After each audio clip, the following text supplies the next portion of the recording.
அஸ்ஸலாமு அலைக்கும். நம்பிக்கை எதுவுமே சரியில்லாத போதும் எல்லாம் சரியாகிவிடும் என்று நம்புவதும் தான் வாழ்க்கை. ஆயுதம் இல்லாமல் கூட ஜெயித்து விடலாம். ஆர்வம் இல்லாமல் ஒன்றிலும் நீ ஜெயிக்க முடியாது. நன்றி மறந்தவர்கள் நம்மை இழந்ததை உணர்வார்கள். ஆனால் நாம் செய்த நன்மை ஒருபோதும் குறையாது. காலம் போடும் கணக்கை இறைவனை தவிர வேறு யாராலும் கணக்கிட முடியாது. அதனால் நல்லதே செய், நல்லதே நினை, மற்றதை இறைவன் பார்த்து கொள்வான். எந்த சூழ்நிலையிலும் உங்கள் உடலையும் மனதையும் கவனித்து கொள்ளுங்கள். சூழ்நிலைகள் மாறும், மனிதர்கள் மாறுவார்கள். இறுதியில் உங்களுடன் இருப்பது ஆரோக்கியமான உடலும் தெளிவான மனமும் தான்.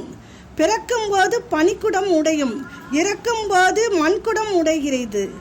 வாழும் போதாவது பிறர் மனம் உடையாமல் பார்த்து கொள்வோம். அஸ்ஸலாமு அலைக்கும்.